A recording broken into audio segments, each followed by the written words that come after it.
Bonjour à tous. Bon, donc, je ne vais pas faire un one-man show, mais presque, hein, puisque je devais interagir avec un client qui s'est désisté au dernier moment. Donc, je vais dans une première partie interagir avec moi-même. Et puis après, j'espère qu'on pourra interagir ensemble en fin de conférence pour les questions-réponses. Alors, on a voulu axer le thème aujourd'hui sur choisir votre plateforme de personnalisation. Alors, pourquoi on a fait ça, hein? Tout simplement parce que nous, on est sur ce marché depuis 5 ans, hein. Moi, je suis le directeur général de la société NetWave, hein. Et en fait, c'est un marché très dynamique, hein, que ce soit non seulement sur la partie du e-commerce, mais sur le fait de vendre des produits. On parle beaucoup de produits personnalisés avec des grandes marques comme Coca, comme Nike, etc. Fiat à l'époque le faisait, etc. Où en fait, on est sur le concept du client unique, à qui soit on offre un produit personnalisé, soit une expérience personnalisée. Et donc dans ce cas-là, moi je vais m'axer sur l'expérience personnalisée dans le cadre du e-commerce. Alors, on a voulu tout simplement présenter 20 points clés, donc on va les défiler un par un, hein, qui sont un petit peu les 20 points d'attention qu'il faut avoir avant de choisir une plateforme de personnalisation, puisque le marché étant mature aujourd'hui, beaucoup d'acteurs l'ont investi, et donc vous avez quand même une offre assez vaste avec différentes sociétés qui vont vous proposer des plateformes de personnalisation, et forcément, il va y avoir des vraies différences en termes de périmètre ou de couverture des solutions. Alors, les 20 points clés, on les a distribués en 6 items. Le premier, la connaissance visiteur, puisque bon, sans connaissance, il ne peut pas y avoir de personnalisation, hein. Ça, il n'y a pas photo, et c'est même une lapalissade de le dire. Et on verra que dans la connaissance visiteur, et c'est là-dessus que je vais m'axer derrière, c'est qu'en fait, on a de vraies différences sur le fait d'appréhender cette connaissance. D'ailleurs, on a mis la connaissance visiteur, on n'a pas mis la connaissance client. C'est-à-dire qu'une plateforme doit être capable d'acquérir de la connaissance d'un prospect que vous n'avez jamais vu en quelques clics. Le deuxième thème, c'est la performance, hein, parce qu'il faut pouvoir la mesurer, et il faut pouvoir optimiser, que le produit s'optimise de façon simple avec des mécanismes de machine learning. Sinon, ça n'a pas de sens d'acquérir un tel produit. La maîtrise, parce que vous avez des temps marketing, des opérations marketing qui vont varier dans le temps, et il faut que la plateforme puisse vous accompagner dans ce sens. L'adaptabilité, hein, dans l'évolution de votre business. La facilité de mise en œuvre, on verra pourquoi, et bien sûr, puisque c'est un produit, tout ce qui est typologie, sécurité, etc. Alors, on a mis un exemple, hein, sur des éléments de la connaissance du visiteur. Alors, l'exemple, il est simple, c'est qu'on a dit, si on est capable de détecter qu'un internaute revient sur le site pour une visite centrée sur les pulls cachemire haut de gamme, après une première visite, déjà centrée sur cette catégorie, il est indécis entre deux produits et consulte l'avis des autres internautes. Pour nous, ça, c'est déjà la capacité de capter de la connaissance visiteur, puisque là-dessus, il n'y a aucun élément de CRM proprement dit, il n'y a que de l'histoire par rapport aux visiteurs en cours. Alors, pour nous, c'est capital parce que sans connaissance visiteur, vous aurez des offres de produits qui s'appellent des offres qui disent faire de la personnalisation, mais qui ne feront que de l'exploitation des produits, proprement dit. C'est-à-dire c'est des solutions où en fait vous allez avoir des mises en avant de top des ventes, des mises en avant de nouveautés, de promotions, de produits bien notés, de la connexité entre produits, et vous allez avoir des interactions qui vont se limiter à ceux qui ont acheté ce produit ont aussi acheté ce produit. Ceux qui ont consulté cette catégorie ont aussi consulté les produits de cette catégorie. Donc là, le terme personnalisation dans ce cas-là est complètement inadapté. Et on parle dans ce cas-là de recommandation produit, c'est-à-dire il n'y a pas besoin de connaître le client. Le seul élément que ces plateformes vont mesurer, c'est le contexte de navigation. Est-ce que je suis en train de consulter des vestes? Est-ce que je suis en train de consulter une veste de la marque X, Y ou Z?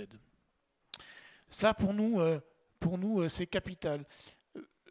L'important dans la personnalisation, c'est de capter les attentes du visiteur. D'accord? Aujourd'hui, on parle beaucoup de comportement. Et en fait, pour capter les attentes, on est obligé de passer par la captation d'une situation. Un visiteur sur un site e-commerce va rentrer dans une situation qui va pouvoir évoluer et qui n'est peut-être pas la situation du passé. Et la situation est énormément porteuse de sens. Pour imager ça, nous, on donne un exemple pour que vous compreniez.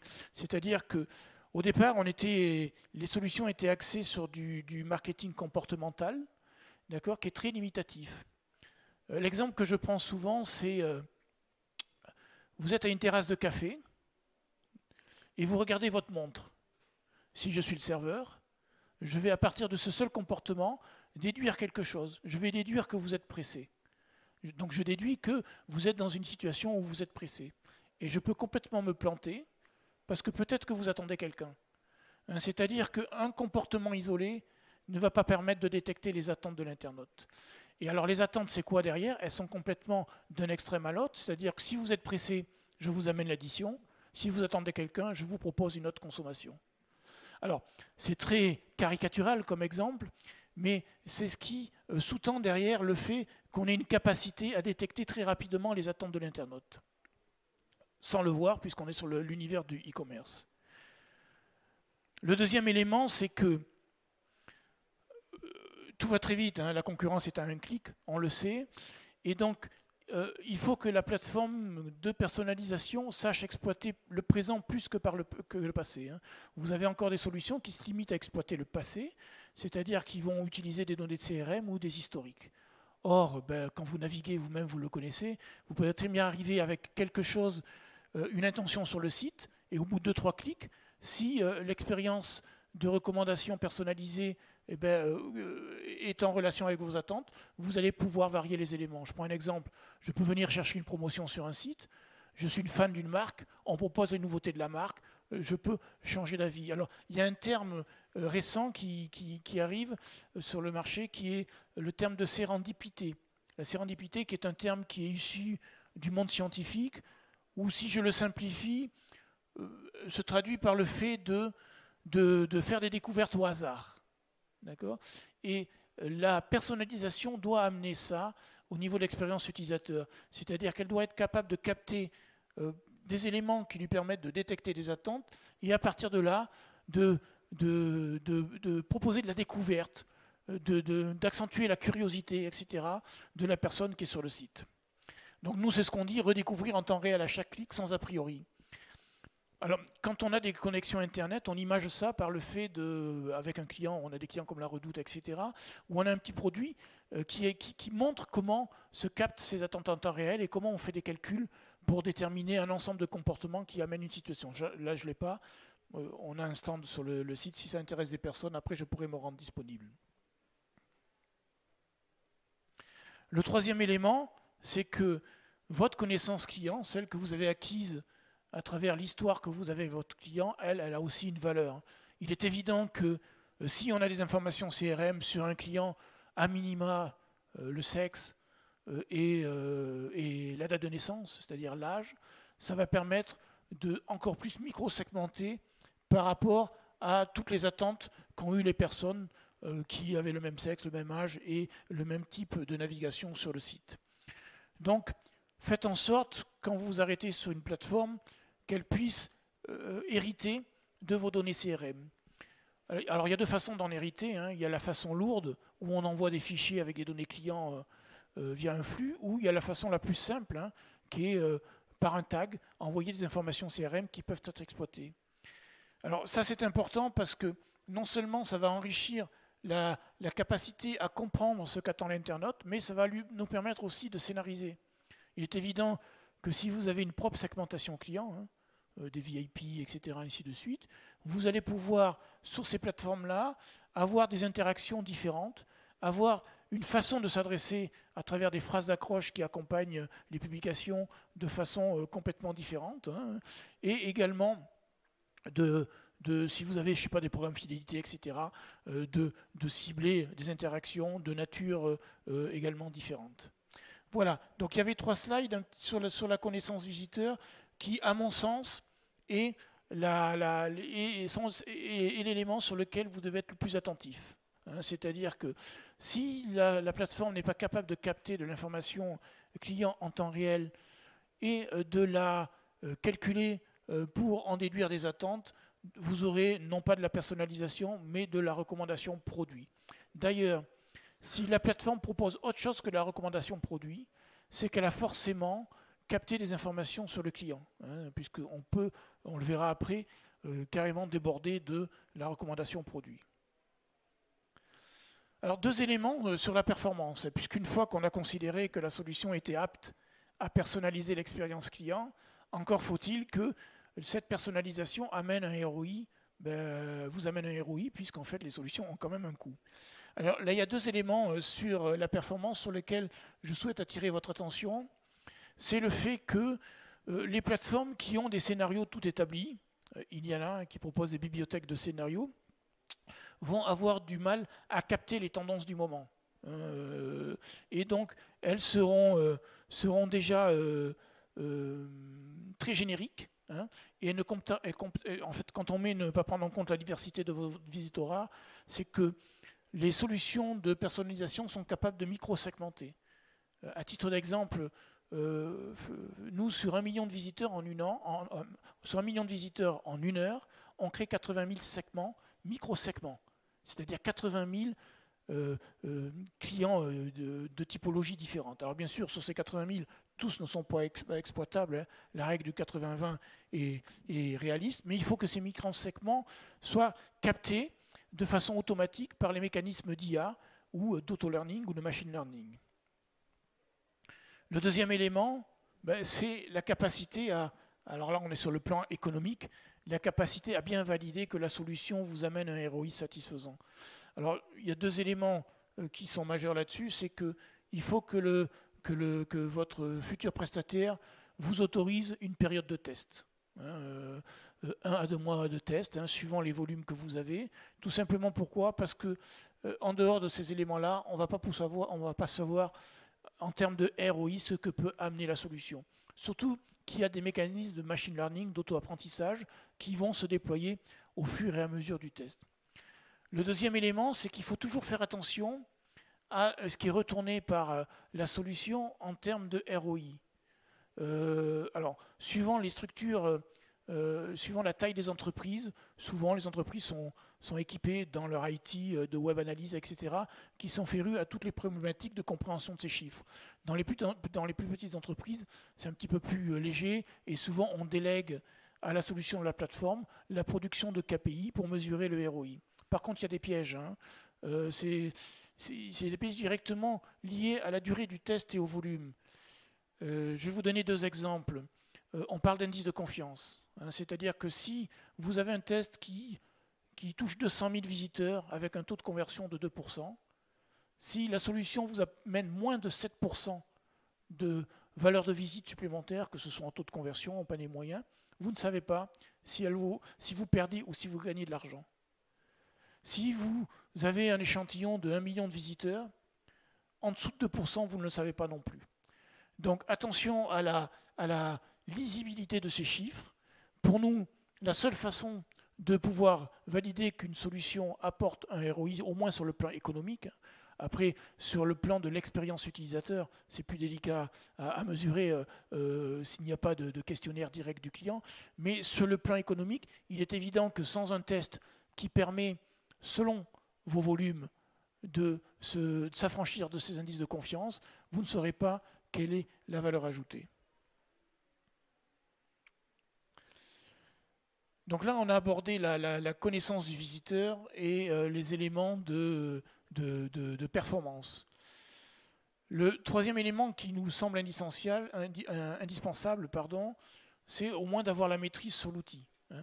Autant il ne faut pas tomber sur des manipulations chronophages, des scénarisations manuelles, autant il faut à un moment donné pouvoir interagir avec l'outil, ne serait-ce que pour influencer tous les mécanismes d'intelligence artificielle ou de machine learning qui sont intégrés. Alors quel type d'influence? C'est-à-dire que vous pouvez soit scénariser, je l'ai dit, par rapport à des cibles clients sur lesquelles vous voulez avoir un discours complètement différent, mais vous pouvez aussi pouvoir influencer les éléments en mettant en avant telle gamme de produits, telle marque, si vous avez des accords avec des fournisseurs, des opérations de déstockage, etc., et ainsi de suite. Donc il faut que, en quelques règles macro, d'accord, vous puissiez intervenir sur la solution, y compris sur ce qu'on appelle des whitelists ou des blacklists, quand vous ne voulez pas de mélange de recommandations de produits. On a des exemples, nous, chez nos clients, alors des exemples qui, alors les seuls exemples que j'ai en tête, excusez-moi, je les représente, ne pas publier des sex shops dans certaines circonstances, ne pas mélanger de l'électroménager avec de la mode, ainsi de suite. Donc il faut pouvoir intervenir rapidement et surtout que vous ayez la main sur ces éléments-là. Il arrive même que vous puissiez définir certaines règles. Nous, on a chez Rue du Commerce des acheteurs, carrément, qui prennent le pas sur tous les mécanismes BIA en disant à un moment donné, j'ai traité ou j'ai rentré des produits, je fais une règle. Dans tel contexte, je vais recommander tel produit qui corresponde à tel critère.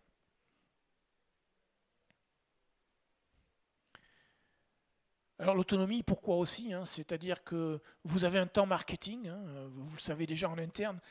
Bon, je ne sais pas s'il y a des gens qui gèrent le marketing ici. Souvent, déjà en interne, le temps marketing est confronté aux capacités qu'a votre IT à intégrer des éléments liés à vos opérations marketing. Pareil, vis-à-vis de la solution que vous intégreriez, il faut que vous puissiez avoir une autonomie qui vous affranchisse de délais et de coûts. Hein, donc, mesurez bien le périmètre fonctionnel de ce qu'apporte la solution à ce niveau-là. Ensuite, j'avais sur un slide précédent, sur le plan de la performance pure, parlé de l'A/B test qui vous permet de valoriser le ROI que peut apporter la solution. Du moment que vous avez la main sur la solution pour influencer ces mécanismes, il faut aussi que vous puissiez mesurer l'impact de toutes les opérations d'influence ou les règles manuelles que vous intégreriez sur la plateforme. Et pour cela, il vous faut voir A/B tester simplement tous les éléments que vous mettriez en œuvre. Si vous changez le design, si vous changez la phrase d'accroche, si vous changez la stratégie commerciale, si vous changez la valeur de mise en avant d'une promotion, etc., ainsi de suite, il faut que, au moins au niveau de la présentation de tout ce qui est la data visualisation, vous puissiez mesurer l'impact de vos actions pour pouvoir intervenir, les annuler ou continuer dans la même piste. Dans la maîtrise aussi, toujours pareil, hein, c'est dans le cadre de pouvoir en fait travailler vite et réagir vite. Il faut que vous ayez ce qu'on appelle, nous, for your eyes only, hein, la capacité de pouvoir mettre en production sans interagir sur ce que voient les autres visiteurs, c'est-à-dire que pour l'utilisateur identifié, pouvoir simuler en preview ce qui a été défini, alors que ce soit du design ou que ce soit de la nature des offres qui sont personnalisées, ça permet de rapidement pouvoir mettre en œuvre un élément sans risque. Ça évite aussi ça de passer, hein, chez les gros clients, nous on a des sites de pré-production, de preview et de production. Et pareil, hein, on est en relation à la fois avec des éléments au niveau de l'IT, au niveau des tests, mais également avec des éléments avec des personnes du marketing. Et c'est vrai que, je le disais avant, les envies de mise en avant d'une offre marketing, des fois, elle est contrainte par les réalisations que doivent produire l'IT. C'est pour ça que le fait d'être complètement autonome et de pouvoir visualiser de façon sécure sur le site en production permet d'éviter toutes ces étapes.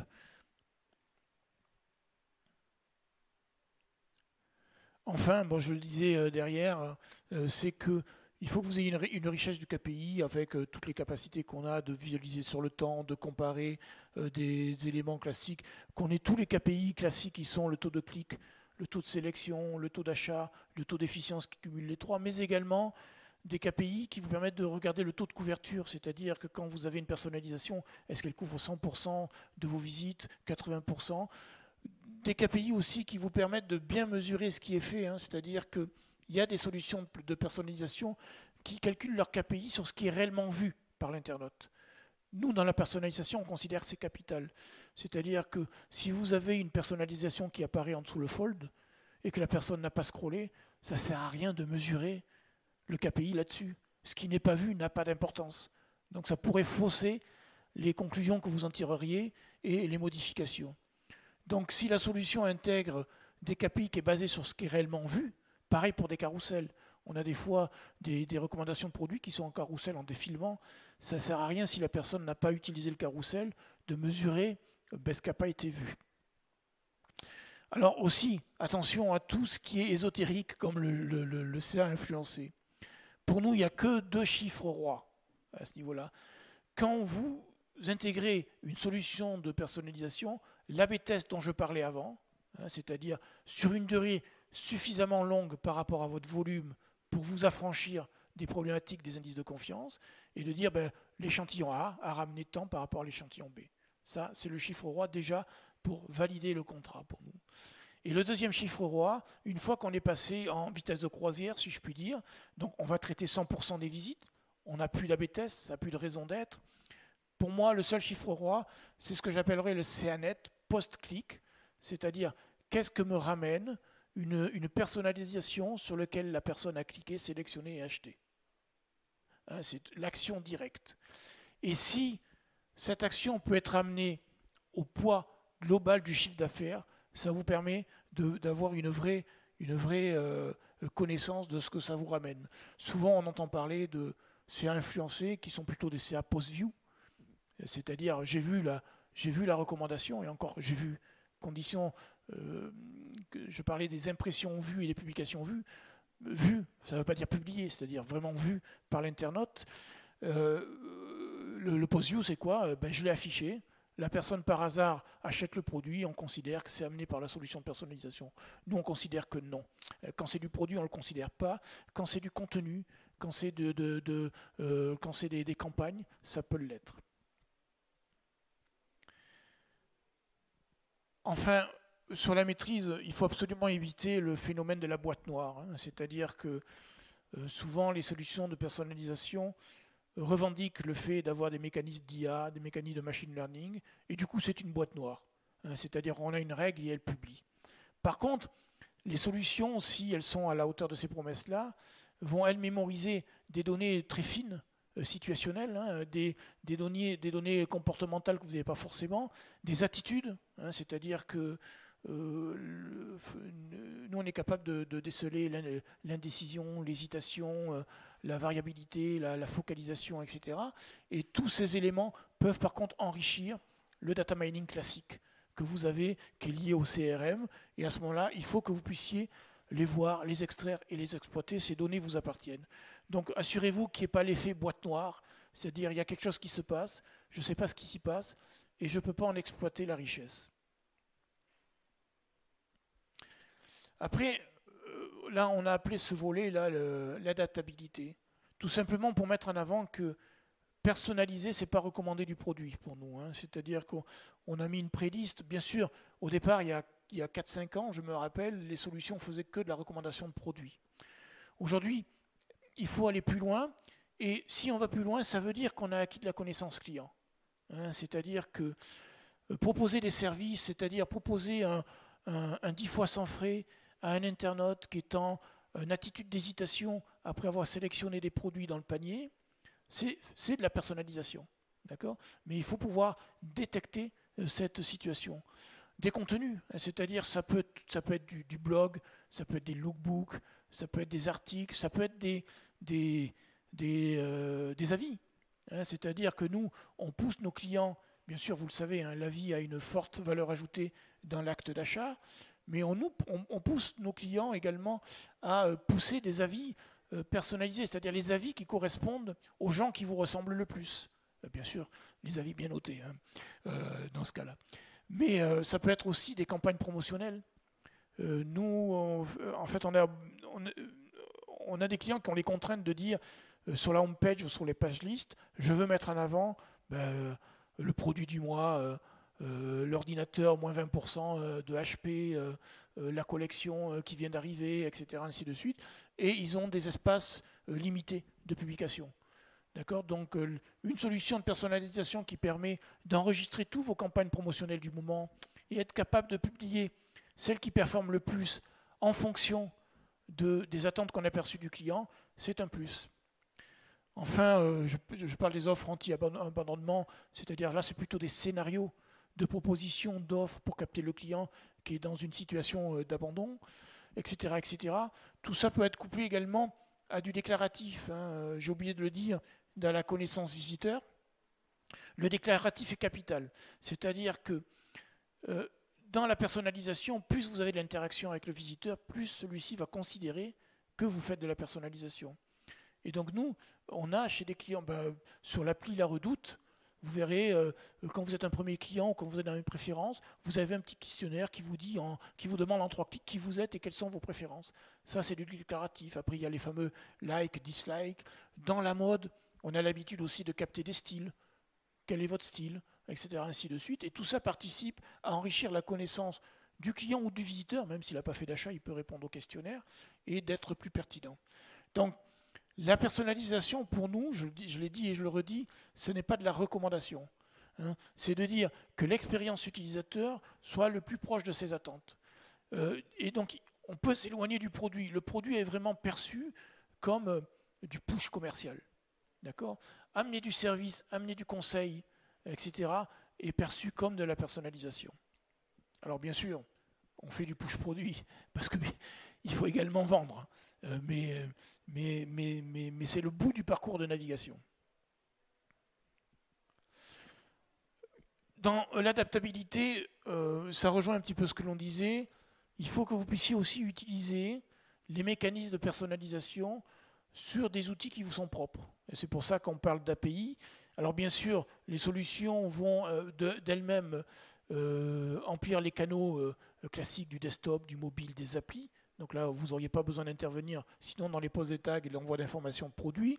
Elles vont investir aussi tout ce qui est email, SMS, push, etc. Mais vous avez des fois des canaux plus propriétaires, comme les call centers, etc., qui demandent de l'intégration. C'est-à-dire que sur le call center, vous pouvez très bien faire appel à une API ou après un mécanisme de well callback, la plateforme de personnalisation va vous descendre la situation dans laquelle était l'internaute et une radio un petit peu de son parcours que vous puissiez mieux qualifier les attentes.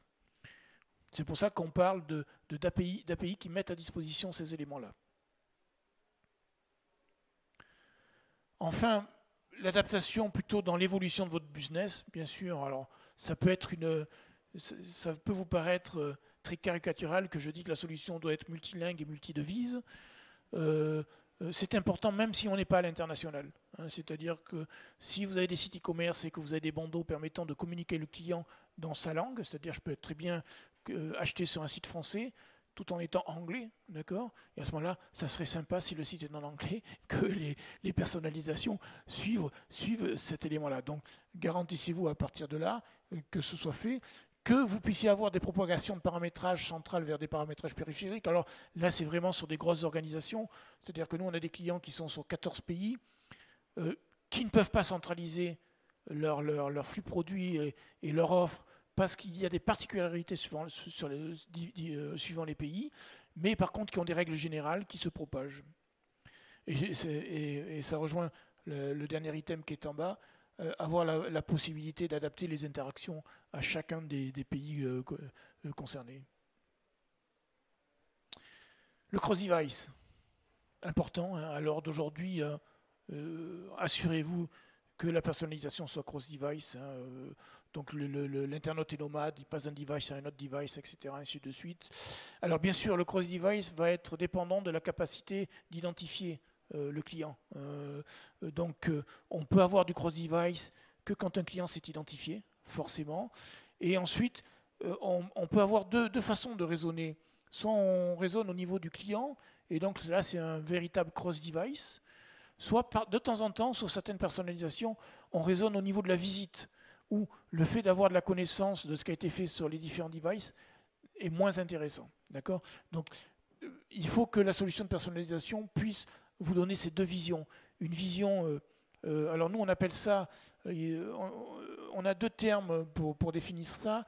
On a un terme de sphère situationnelle, c'est-à-dire tout ce qui appartient à l'internaute, qui lui est propre, et on a la scène situationnelle, c'est-à-dire dans quel contexte ça s'est passé, sur quelle offre, à quelle heure, avec quel trafic, avec quelle météo quand il faisait ces éléments-là. Et l'ensemble de ces éléments doit être décliné, consolidé, soit au niveau de ce qu'on appelle le client, soit de ce qu'on appelle le visiteur. Alors la grosse différence, le client, c'est toutes les visites consolidées, et le visiteur s'identifie par un cookies par navigateur. Alors, comme on en parlait tout à l'heure, c'est-à-dire que il faut que vous bénéficiez d'une période d'A/B test avant d'aller vers une solution de personnalisation. Hein. Et dans ce cas-là, ça veut dire que il faut qu'elle soit quick start, hein, c'est-à-dire que il faut que vous puissiez la déployer rapidement.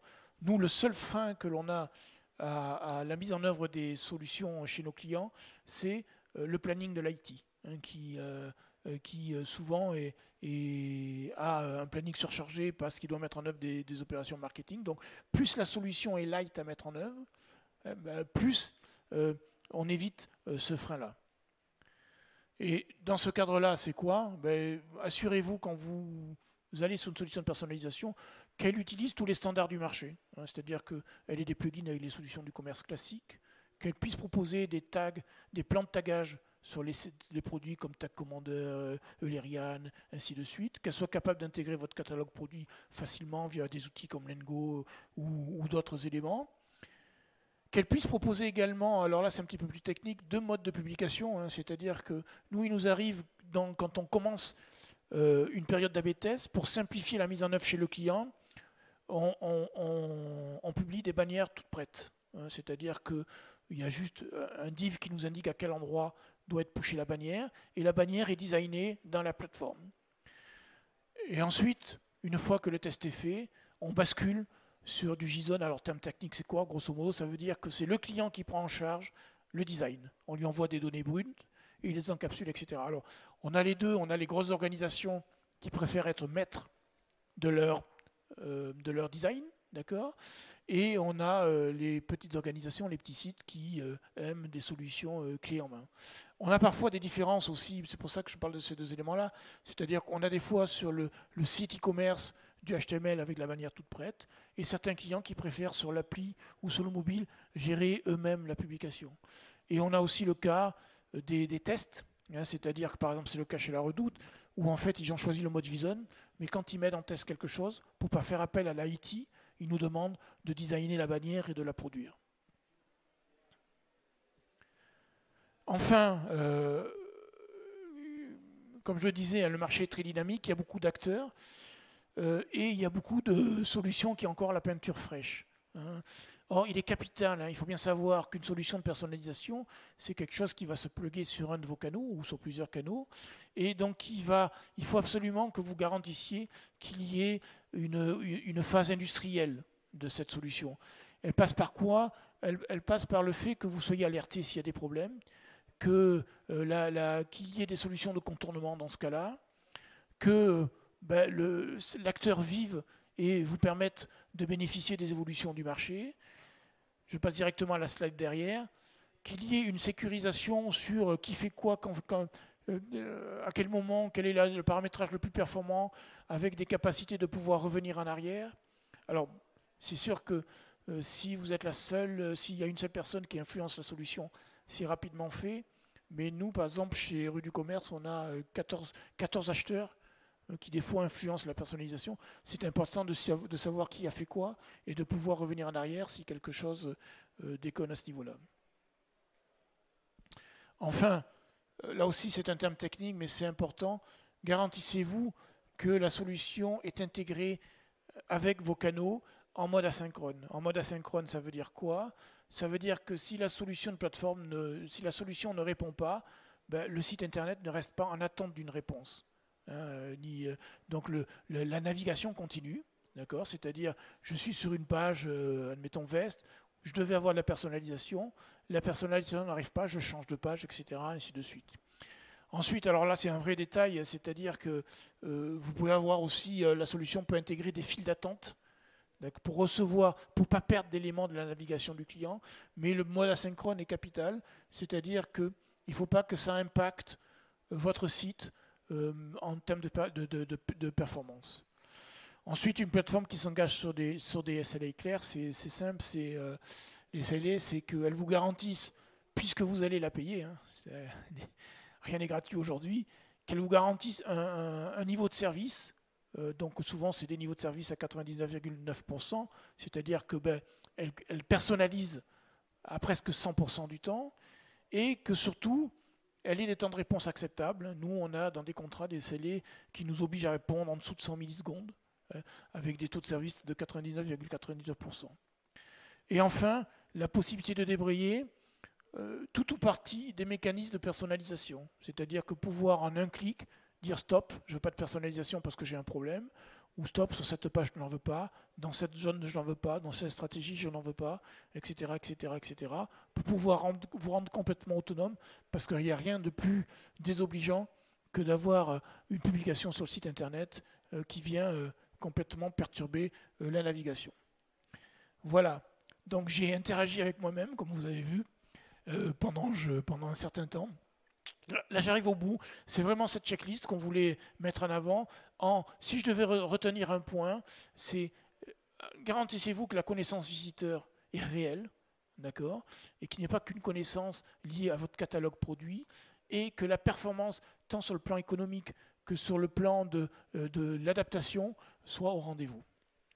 Voilà. Donc, si vous avez des questions, je suis disponible.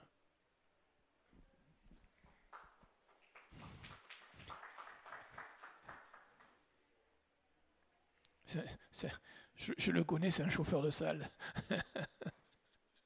Oui. Merci pour cette présentation.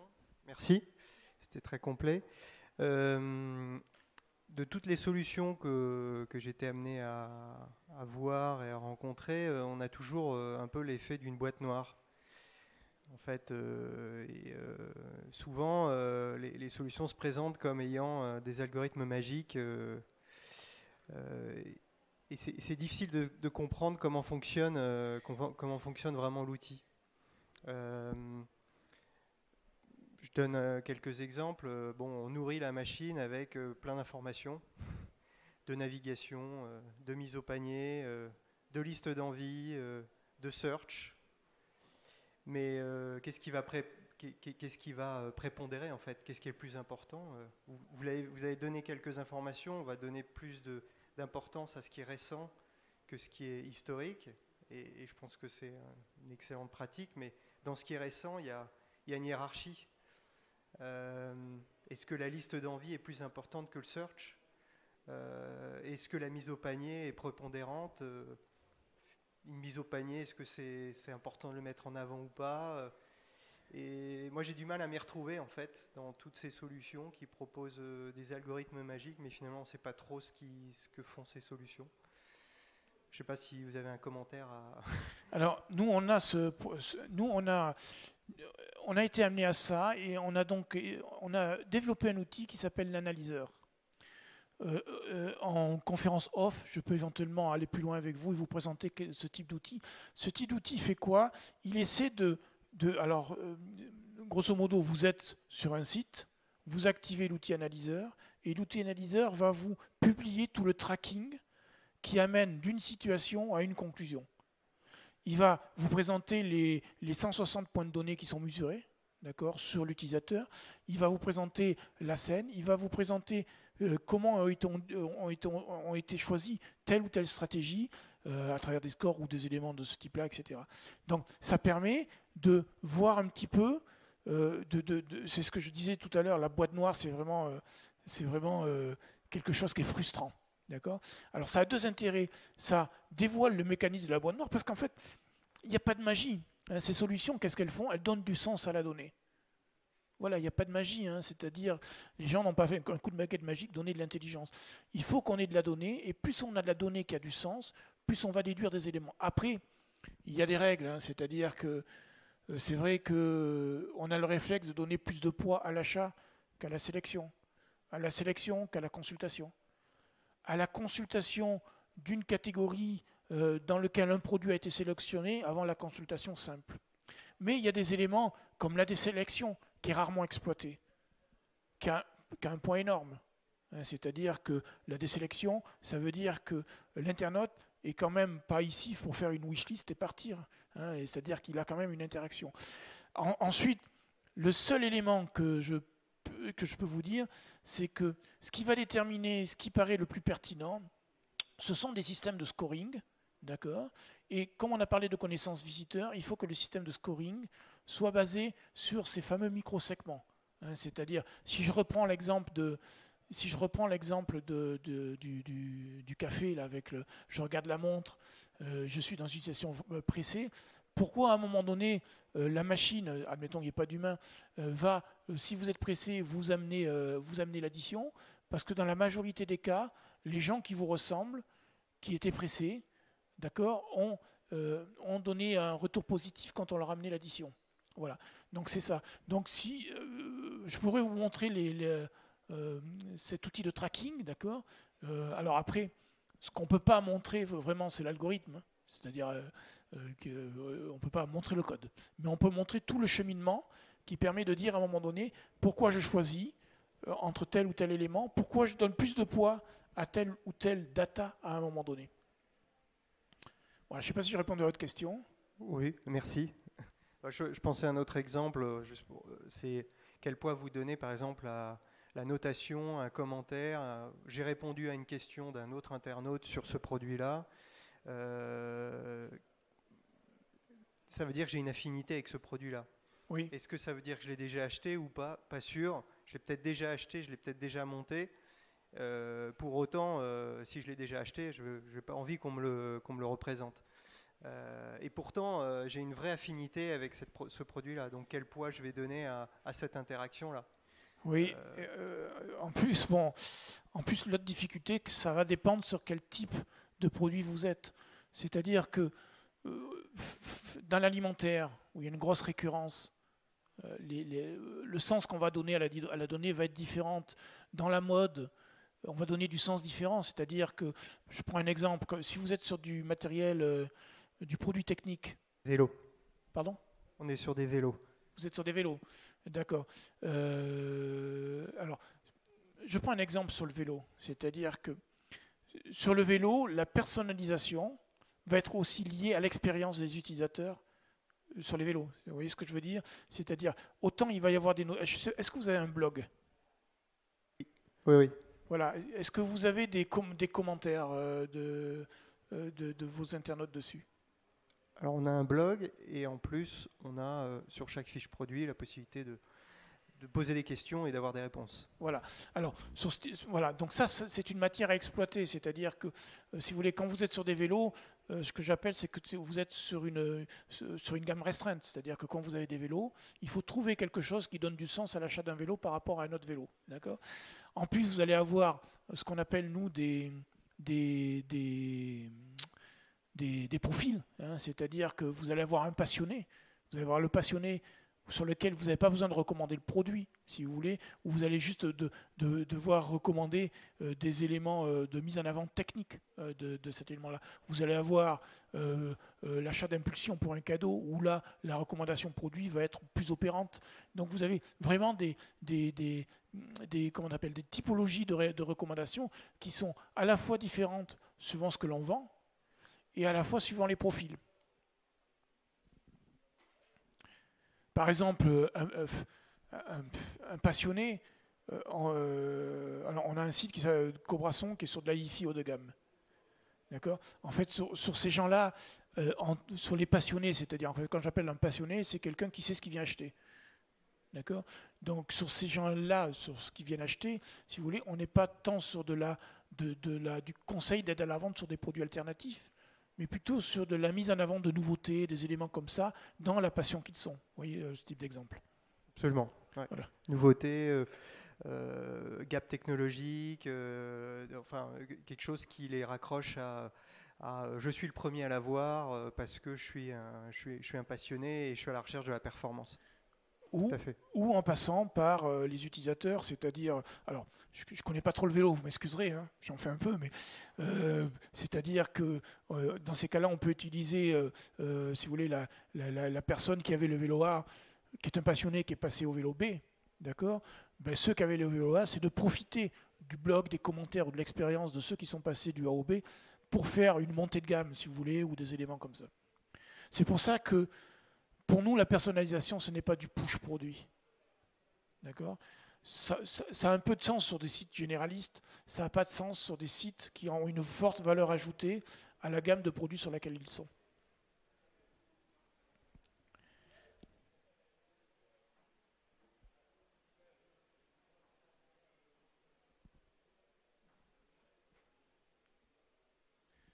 Bien, merci d'avoir posé la question. Pas d'autres questions?